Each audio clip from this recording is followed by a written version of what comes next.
is Ian Nethercott from the Auto Hub Show. This is our one-on-one show, and I have Rick. We've interviewed Rick before at different events in the past, so I'm not going to get into the history of Rick and how he got into car business. But maybe what we can start with is obviously the last 2 or 3 years were kind of interesting in car business. From we got it all figured out to we don't to change. What have you been seeing, say at NADA or the end of last year, that's got you kind of leaning in, going, God, this is an interesting move. What do you think? Well, it's almost easier to say what have we not seen, right? You, Right. you you can you can start at the macroeconomic level with inflation particularly impacting some of our business units, our business focuses in the auto industry at a historical, unprecedented rate. For several years there.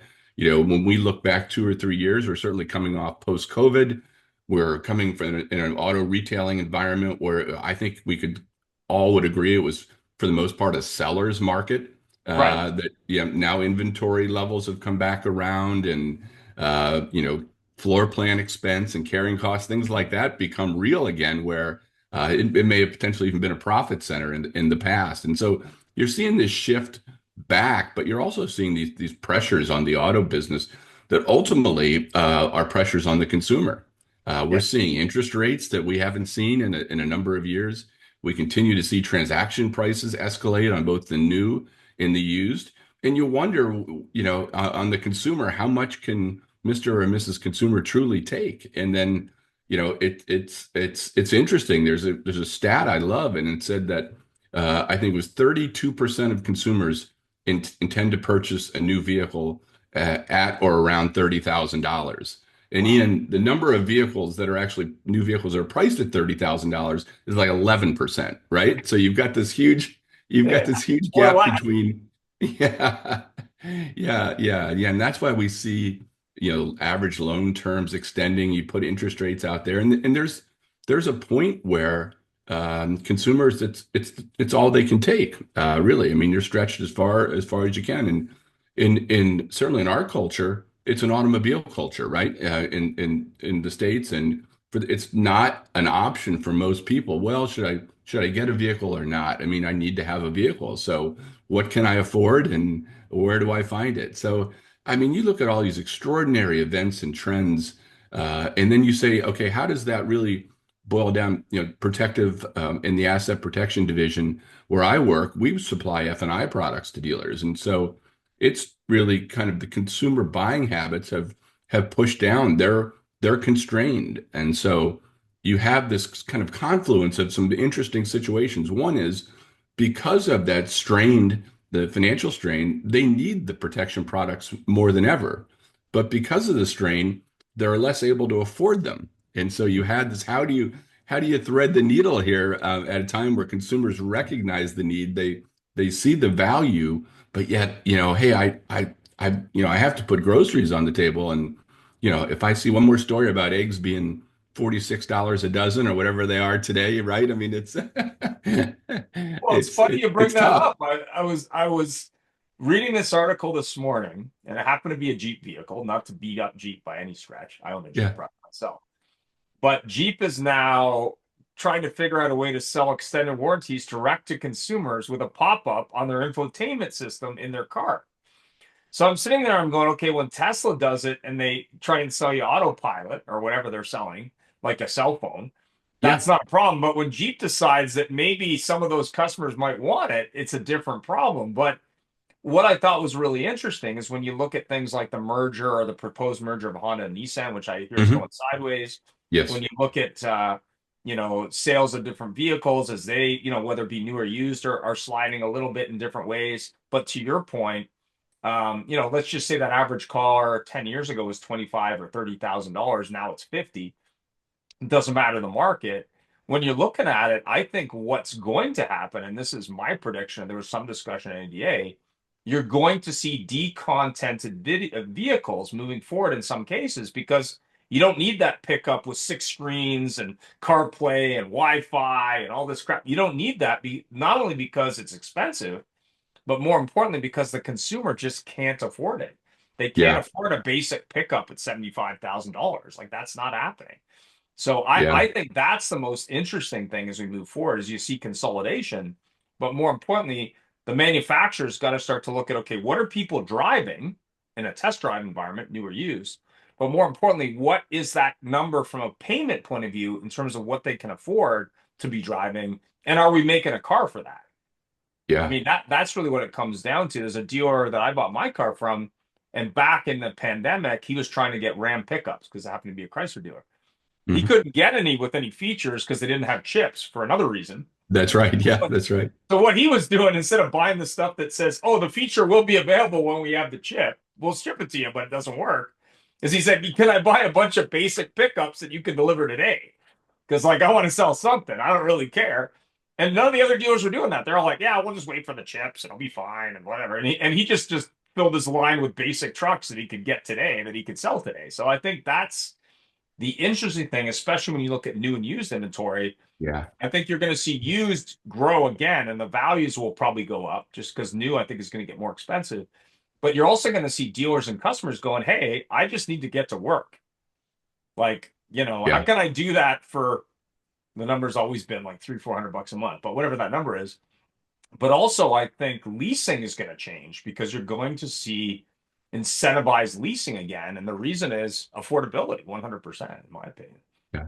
Manufacturers swear off that they're ever going to do that again until they forget that, right? And then every 3 or 4 years. But you're talking about leasing when you go back to as we look at the kind of the COVID period, Yep. leasing went down, volume vehicle sales were down.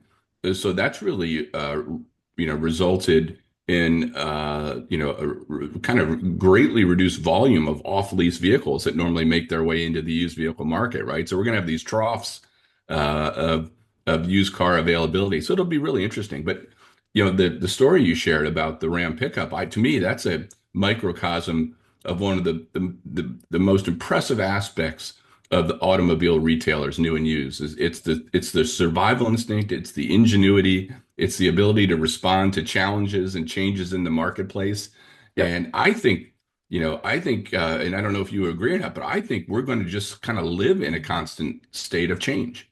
And so I don't think there's going to be one playbook we can follow for the next decade or 5 years. It's going to be what's going on right now, and how do we react? And the most difficult thing will be for the manufacturers because it's simply you can't flip your assembly line on its ear and all of a sudden change, right? Okay, the consumer needs cheap vehicles. Okay, think times are flush. Consumers want $80,000 pickups. I mean, it's hard to go back and forth. So it's finding that sweet spot, that balance that allows you to kind of react and point where the consumer wants to take in terms of their buying preferences.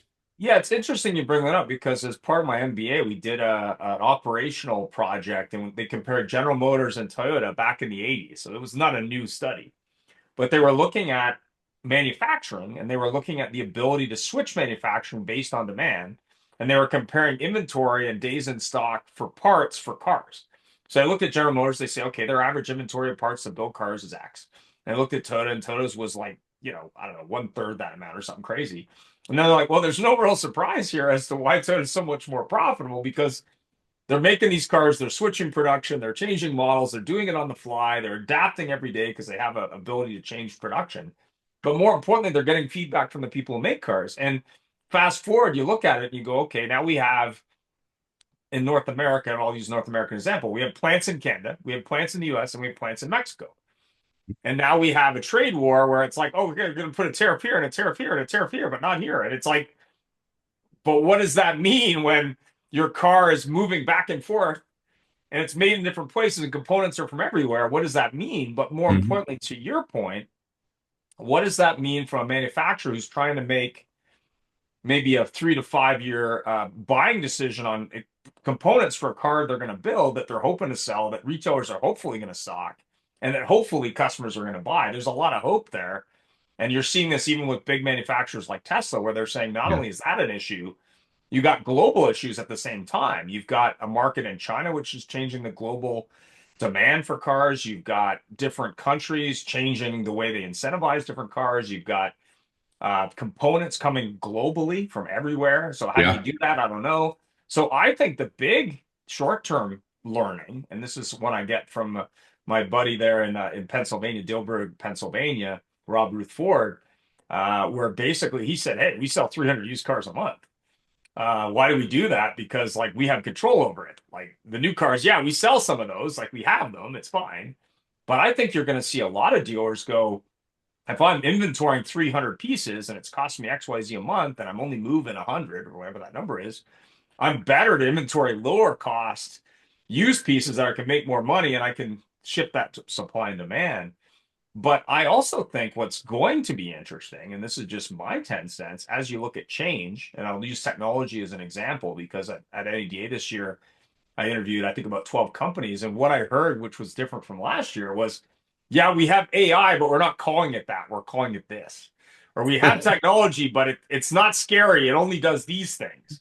Or we have integration, but it only does these things, not those things. And I was comparing it to last year, going, okay, last year you were touting everything's artificial intelligence, and now you're touting, oh, don't be afraid. It's not going to replace you, which I thought was interesting. But more importantly, what I saw, which was really interesting because of the Velo booth, was they have five products. And I was making a joke with the Subway $5 foot long with them. I'm like, Yeah, oh, yeah, yeah, yeah. you're adding a sixth product. So now you have six products. So it's like a $6 foot long or something because they were partnering with somebody. But what was interesting was you're seeing a consolidation on the fixed ops side and a consolidation on the variable ops side for software. But I think eventually what you're going to see is it's going to come together. And that's where I see the big opportunity in 2025 is the departments that were siloed historically and probably still are, whether it be parts, service, sales, F&I, Yeah. they're all going to have to get together in a room and say, okay, how can we work together to drive growth? Because they can no longer operate like separate businesses, in my opinion, to make Yeah, that Ian. work. Yeah. I agree, and I think it's if you're trying to understand and manage the impact potentially of tariffs, Yeah. if and when they're implemented, then that puts even a greater premium on expense management, cost reduction, and so that consolidation you describe is a natural outflow of that. How do I build efficiency, build scale, and try to do it a little cheaper than my competitors? And again, I think that's and that we've seen consolidation at the dealership level, right? Where there's talks recently with Honda and Nissan. That's Yeah. appears that may be breaking down or has broken down altogether. Not But when you shocking. start seeing consolidation at that level, that just tells you they're looking at those very same business problems and trying to solve for them. And so it'll be really, really. And so we started the conversation just talking about change. And I think this is just an example of what we have to be prepared to confront. And again, the North American entrepreneur, automobile retailer, never underestimate him or her and their ability to respond. Just like your friend that you described in Pennsylvania, absolutely. Now he or she needs somebody selling a lot of new cars elsewhere so they can continue to get their used car inventory, right? So you've got to but that's the kind of response where you say, hey, I see here how a pathway to being profitable in meeting the needs of my particular marketplace. So what do you see as you look at generations there? So I'm looking at millennials, Gen Z, and what I think they call them Generation Beta. I think that's the youngest Yeah. generation now. I guess they're like a beta version of the future or something. I don't know. I don't know what the nomenclature is. What But if what if the beta goes badly though? Don't you with a beta test, don't you have the ability to shut it yeah, down? Isn't beta that testing my kid. I'm not sure what they're going to be, but they're a beta. The alpha's coming next, I guess. I don't know. But yeah, yeah, when I look at how that generation views cars, they kind of view them like these devices. Pick your device, whether it be yeah, iPhone or Android, doesn't matter. So yeah. they kind of view it that way. And I think we're seeing manufacturers do that in terms of so many screens and features that are obviously raising the cost. But I guess my question is when you look at things like self-driving cars, you look at things like leasing, you look at things like fractional ownership, how do you think the dealers are going to adapt from a product standpoint to sell them, say, a finance product or a protection product or a funding product that would be different than, say, that step selling from 25, 30 years ago that went to menu and is now like, okay, my payment is $500. What do I need? But more importantly, how can I, bond that with my fractional thing? And I always use Apple as an example here because Apple products, they used to sell an extended warranty that was 2 years. So it was like 1 year and then you got a 2 year extension. And now they've adapted where you can do it annually forever if you want. I see when you look at car ownership, much like with cell phones, where they're basically like, oh, you never own it. You're renting it for 2 years and a new contract, and they're giving you another one. What do you see that impact on products? Do you see that that's going to mean different products? Do you see that's going to mean changing how they sell products? I mean, like, what do you think? Well, I think it's all the above, right? It's kind of the same scenario emerged out of the rise of EVs or hybrid vehicles, right? Because Yeah. EV, you're not selling oil changes product to those, right? I mean, it's you have to say, okay, where is the market going, and then you have to create those products. One thing that's certain is the consumer wants to protect themselves against unforeseen events, right? That could be financially impactful to them. And so our responsibility is just to stay very, very close to our dealer customers, our financial institution customers, really understand what their consumers are looking for and supply those products. In this current time where the consumer is stretched and strained financially, it might be, hey, let's look at products that have a little less coverage to them that becomes more like catastrophic medical coverage versus Mhm. comprehensive medical coverage, right? Instead of Yeah. covering everything, maybe I'm going to cover the big expensive parts, or maybe it's technology. You were referencing generations. I mean, they view the automobile very differently. And I think that's going to continue to evolve as well. I think a few years ago, Mary Barra from GM, she said, we're not a transportation company, we're an information company, right? I mean, that's with all the information that's coming out of these vehicles. I think it's the equivalent of 25 high definition movies that's emitted from these vehicles every hour. Now, Yeah. how you harness that and how you process that. But there's one thing for certain, when you look at the younger generations, the technology is really important, right? It's very, very important. But you also see in the younger generation, our studies have shown brand loyalty is not as strong. It's simply, in many cases, it's simply the vehicle has to be functional, but it better have the technology that I need that doesn't negatively impact my lifestyle. Yeah, I mean, when you look at it and you see the cell phone comparison, but more importantly, the vehicle side, years ago it was probably more about performance and styling, and today it's more about, okay, I need something that does this, that doesn't have a lot of additional costs. I look at products like prepaid maintenance, for example, Yeah, or extended warranty, for example, or lease end protection, for example, going back to my Nissan days. But yeah, I'm looking at it going, okay, so what if that person bought a car and then they sold that car and it didn't have coverage and then you could sell coverage, or they're owning a car say 12 years, and maybe, to use like electric as an example, the first user is very high price car, but by the time it's 4 years old there's a low cost because depreciation is heavy, and then you sell things like a battery upgrade. Like yeah, I think that the ownership term of cars is going to extend, but more importantly, it's going to be multiple owners. Like you're going to see that, generation millennial that's living in their parents' basement in some cases right now. They don't have the budget their parents have. Like they just don't. yeah, And they probably also don't have the interest because they're like, hey, I got to save for a house. I got to get an apartment, whatever. I don't want to live yeah. in my dad's basement forever. How do you see that changing from the dealers you talk to, how they train their people and sell products and services? Like how are they adapting to that? Well, I think one of the things that we've seen in the market has seen is the consumers want to transact at their pace on the platform of their choosing, on terms of their choosing, right? So that's really education. So I think it's we've got a consumer survey, F&I survey that's coming out in the next week or two, and Details below if we can get them. and one of the things that came out of that is there was like a third of consumers lack the proper education around the products. Well, if you're sitting down now, all of a sudden you don't have any idea of what these products are, and now people just start, well, all of a sudden the no fence comes up, right? No, no, no, no, no, and some of these may have real value, and so I think that's where you talked about kind of that post sale. That's an enormous opportunity, and there's a certainly we're involved in that and others, but I think even kind of extrapolating from there, you look at the data, right? And so maybe on that 8 or 9 year old vehicle, maybe it's like getting a life insurance policy. You get kind Yeah.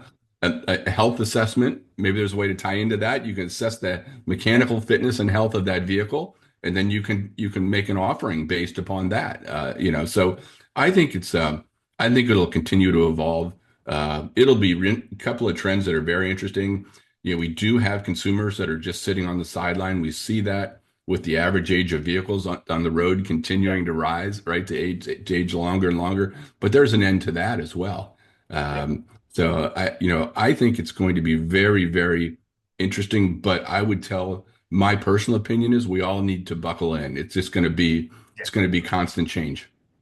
So, I mean, obviously, a dealership wants help. They don't know everything. We know they think they do, but they don't know everything. There's a lot of problems in dealerships, not to beat them up, but it's kind of like walking into a mess, in some cases.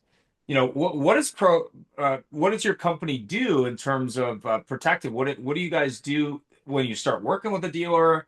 What's the outcome for that dealer or the manufacturer? Like, how does that work? But more importantly, like, how do they get started? Like, how do you help them? Yeah, well, the first thing you do is you assess what the processes are, right? So what we're going to do initially is we've got teams of professionals and distribution partner professionals, and they're going to go in and they're going to work with the dealer on the objectives for their business. They're going to assess the processes in place based upon the expertise, make suggestions, make alterations, test and learn.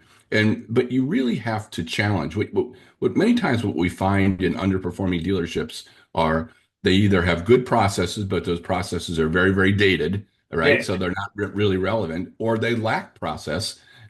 Yeah, they lack process, and so it's sort of hit or miss. And so you have that inconsistency. And when you think about the amount of money that a dealer spends to draw a customer to their lot, and then to not have the process and the staff and people be trained to not have the sort of the pre-availability of information for that consumer. So when they step foot, they kind of know what they want and sort of start qualifying themselves. Those are the kind of things we do on the front end, and that's we do it very, very effectively. We've been serving auto dealers since 1962, continuously, and have a great track record.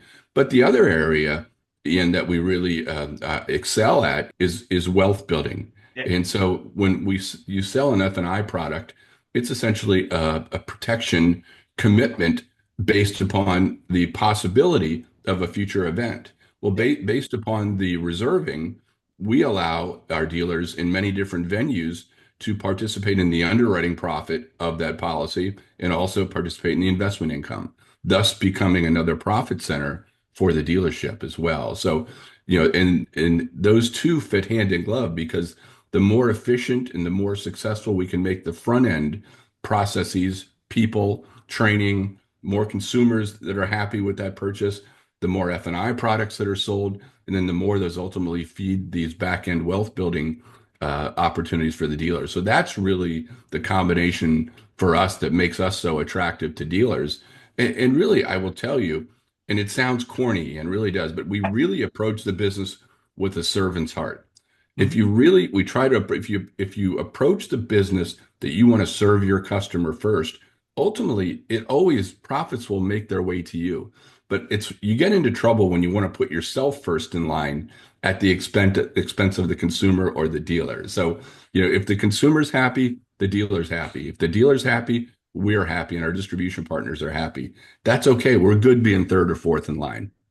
Well, it's interesting you bring that up because I remember seeing Steve Greenfeld from Automotive Ventures a couple of years ago. I think it was at Used Car Week, and he was presenting his book at that time, which is The Future of Automotive. If you haven't read it, it's a really good read. And he was putting up graphs, a room full of used car guys, about where profits were, where they are, and where they're going. And they were like, "Oh yeah, we got it all figured out, and yeah, we're making all kinds of money, and it's the best business ever, and this kind of stuff." Yeah. And he was like, "Yeah, that's great. Here's you are on the graph. Here's where you were. Here's where you're going back to." And they're like, "Oh no, we got it all figured out now, and this and that."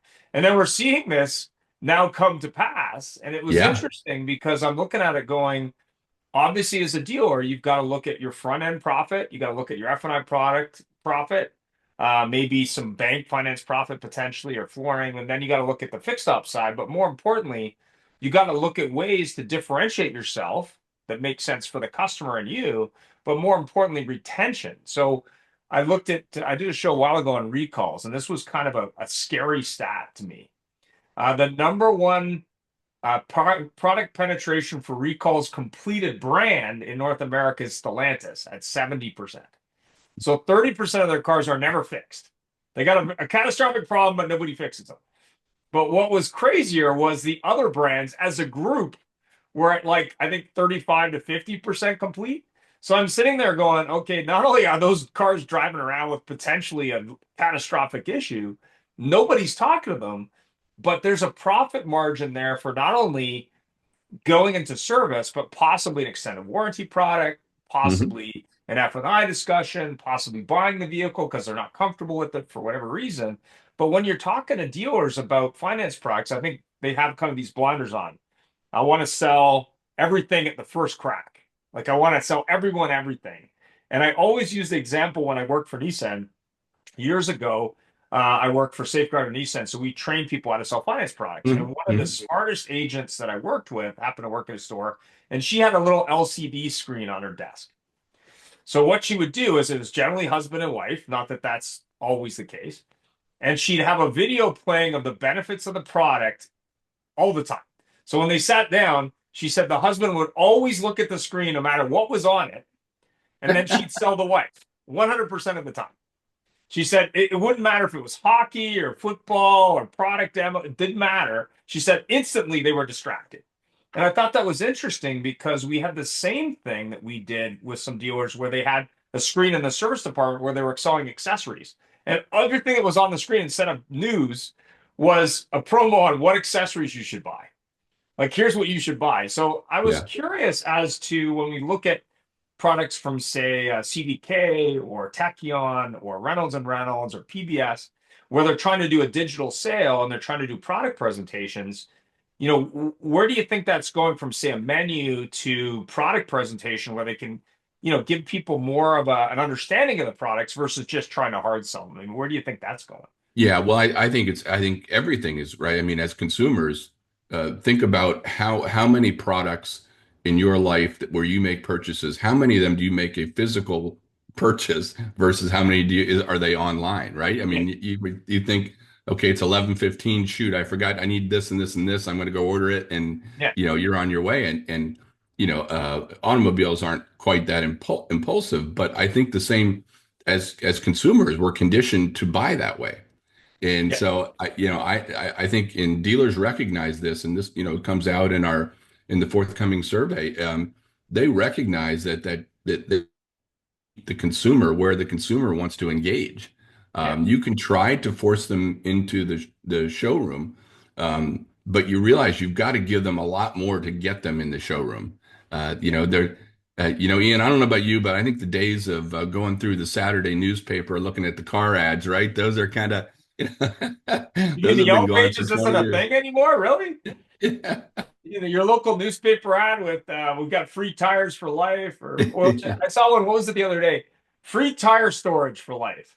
I'm like, Yeah. what? Like, what are you doing? Yeah. Like, Yeah. like I mean, and the other thing that's interesting is you see Amazon get into the car business and Yeah. other companies. Is to your point, if I when I'm trying to sell you a car on an OEM website or a dealer website, if I'm not only got videos explaining the car, but also explaining the products versus just a digital retail process, which rightly or wrongly, if you can't sell a car on digital retail, you can't sell products, you probably can't sell accessories. So clearly that process is not correct. But more importantly, what's going to happen, and I hear this with a lack of friction now with people like Benstock, is what they want is they want the same help remotely than they got in the store years ago. The young people are like, hey, I want to buy a pair of Nikes. I want to talk to a salesperson at Nike now. Like I just want to buy them right now. I don't want to go there. But Yeah. if you could do a lot of that remotely in the same detailed way, I think you'd have the solution. Because then they'd understand the product. They could ask questions. They're not in a box environment. They're not in a pressure cooker. They're not there for 6 hours. They're like, yeah, I want to buy this car. I got to drive it first, but I want to know what can I add to it? How can I customize it? And I always go back to, I think the brand was Scion, where they tried to go, oh, we're gonna make a Toyota but different. It's going to be like, we're going to put like the pink wheels on it or whatever. Yeah. Yeah. And I Yeah. think that's kind of where dealers are going to pick up some profit. They're going to sell finance products. They're going to sell, life and disability products. They're going to sell lease and protection, but more importantly, they're going to customize it like you customize an outfit. Like the guy in what is it, King of Cars in Yeah. Las Vegas does. Like, what wheels did you want? What color did you Yeah. want? What interior did you want? Those kind of things. I think that's going to be the future because manufacturers need to know what to build, but more importantly, they're going to need more profit centers. They're going to Yeah. need to And figure out how to customize cars at manufacturers. I think you're right. Kind of order and then it build and deliver. But I think the other thing that's going to happen when beyond selling the consumer, it's going to be reselling the consumer. It's Yeah. how do I stay connected to that consumer? Whether it's service offers, things like that via an app or whatever, the campaign's going to be. And then, finding out, hey, if they are keeping vehicles 12, 13, 14 years, after year 5 or 6, is there products then at that point I can continue to engage that consumer and create profit centers? Well, I'll use an example, and I actually showed this to Ford, I think, last year. And I said, why? It's got all these stats, like it's like a health check on your car or whatever that is. And you look here and it says offers and promotions, nothing's available. Like, why are you not pitching me anything right here when I'm looking at the app? Like, why is this doesn't have an ad for something? Like every time I look at this ad to start my vehicle or lock it or whatever I'm doing, why would it have an ad like, oh, well, we notice you're doing this kind of driving, or we notice you got this much mileage or whatever? Why isn't there an interaction there? But more importantly, if I'm a dealer, why am I not screaming bloody hell going like, hey, I want to sell floor mats, I want to sell roof rails, I want to sell oil changes, I want to sell extended warranty, I want to sell whatever. I noticed you didn't buy extended warranty when you bought the car and your expiration is going to happen. So I think to your point, that's going to happen, but it's not just going to happen on smartphones. It's going to happen in car. Yeah. Like I always use the example Sirius because Sirius XM I think is dead, but they call me and they're like, okay, you had a 90-day trial. I said, yeah, I don't use it. Well, did you want to extend it for a year? I said, no. Like, did you even check if I used it? They're like, what do you mean? Well, surely you would know if I used it in the car, like how many hours, and you could then build a case. But if the app on the for the car did that, then maybe there's an option. But more importantly, if I'm a dealer, to your point, I want to be connecting with that customer to keep me top of mind. I mean, BDC is Yeah. great and emails are great and old school mail is great. And Yellow Yeah. pages, I'm sure were good as were newspapers. But today people are living on these devices. Yeah. So, But you Ian, got to communicate with them, right? yeah, what you described though, I mean, you're saying why aren't I receiving solicitations?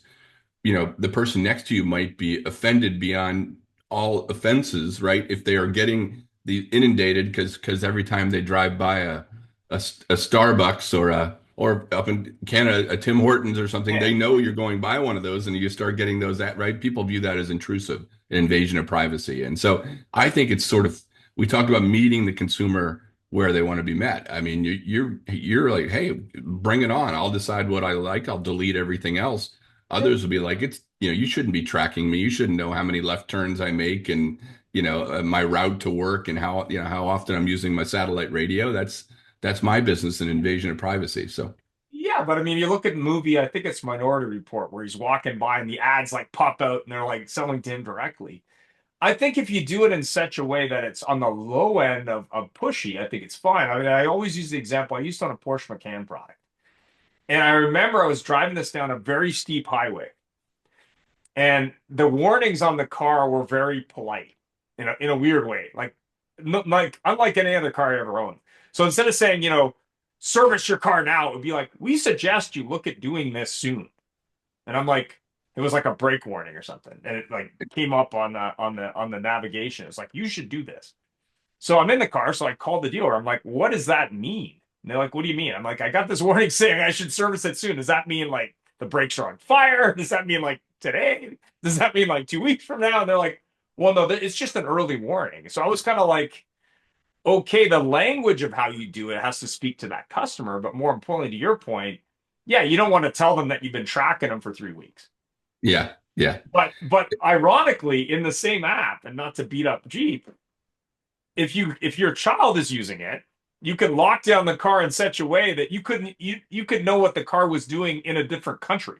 Like you could say, okay, I only want it to drive in this area and only at this speed and only up until this time of night, and it will Yeah, stop the car from doing that.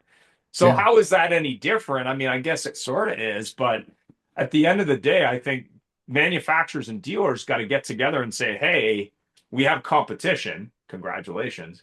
We need to maximize revenue, but more importantly, we need to have a better story when we're trying to help that customer. It's not about products anymore. It's about, okay, we have these products. Maybe this doesn't fit what you're looking for, but maybe if we did this, it would for this demographic. It's like segmenting that marketplace. Like maybe a millennial only wants a year of life insurance, whereas someone yeah, my age may want five. Like I don't know, but there's an opportunity there because if you cater it to your audience, which you could do on device because you know a lot about the person, you can say, hey, for that old person, maybe you don't want to hammer them with a bunch of messaging. yeah, Maybe the messaging is different. Like you have a spokesperson that's their age or something. I don't know. But yeah. I mean, there's an Well, opportunity there, I think. yeah, you described, an assumption was the dealer and the manufacturer comes together, right? So does then that mean the dealer uses the manufacturer's app? Or if the dealer is, as many dealers are now, they're much part of a much larger group with Yeah. multiple franchises. Do they have an app for the dealership? Whose customer is that? Is that a customer of the manufacturer or is that a customer of the dealer? And then ultimately the consumer would say, it's my business, right? And so that's kind of that Yeah. finding that yeah, finding that sweet spot. I think that's a different conversation. But to the same point, let's just say, and BMW, I think, got a little hot water about this. They were trying to do like a monthly fee to use the heated seats on the car or something to Yeah. that effect. And I think even Musk was doing this. He was saying, "Yeah, we can give you self-driving, but we got to upgrade the computer in your car because the one we put in there doesn't won't do it," kind of thing. But I'm looking at it going, okay, it's a shared customer. Most customers don't see dealership A, B, and C being different. They think it's a Honda store to pick a brand. You got to get together. Like if you're a McDonald's franchise, you're not making your McMuffin differently. It's the same customer. You're sharing the data. But more importantly, I think they've got to draw that line and say, okay, what part of the profit is mine?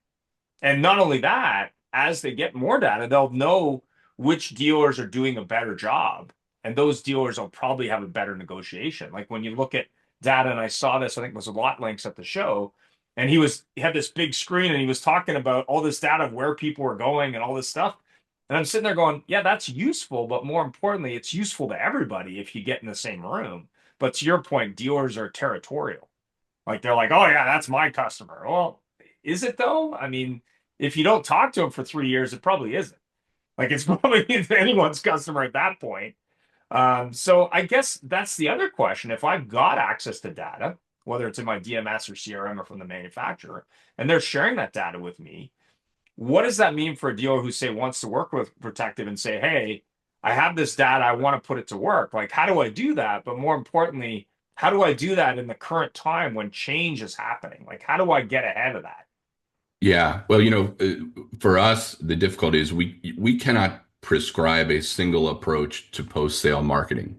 Right. Dealers all have they nearly all of them have different approaches based upon their markets and their value props. What we really need to do is make sure that we understand those different processes and supply the products that are tailored to, best move the campaigns forward. So we really view ourselves as a strategy enabler in that post-sale marketing world, as opposed to this is the way you do it, because there is no singular way, right? We've all seen that with Yep. dealers. There's many different, digital marketing strategies, post-sale strategies. So we're going to try to, we'll try to always be a source of best practices, observations from around the country that we can share. But ultimately, it's how do we enable the strategy, drive it forward through the product offering. So how does someone reach out to you, Rick, and Protective, but more importantly, how do they get started? Like they say, hey man, like I love what you're doing. I have no idea how to do it. I'm a car dealer. I have trouble with math. I need help. Like what can you do for me? Like how do I get started? What's in it for me or whatever that is, and how quickly can you do it?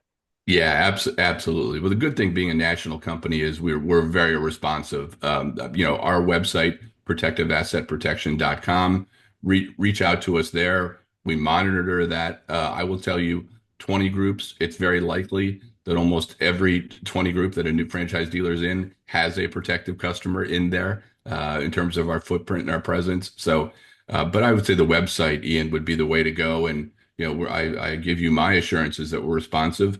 If not, kind of ping me on that site or ping me on LinkedIn, and I'll respond to you personally. And there will be details below. Obviously, Rick, I'm sure, is on LinkedIn and there's a website, but also, it's always about the customer first, whether that be the dealer or their customers or the OEM. I've interviewed Rick a number of times. Company really gets the auto industry. There are some companies in auto who are playing at the car business and maybe have technology but don't understand dealers. And I think at the end of the day, you're looking for a partner. You're not looking for a new vendor. I mean, new vendors are everywhere, but you want a partner that's going to grow with you over time and be able to get you ahead of that. Well, thanks very much today for doing another interview. Really appreciate it. More details are below. And of course, there's a report we were talking about. Maybe we'll get a copy of that. We'll see. But I'm sure it'll be on your website, right? Absolutely, absolutely. Well, thanks very much. Thank you, Ian. Thanks for Have a having good me. Valentine's Day. It's always a pleasure talking to you. Same here.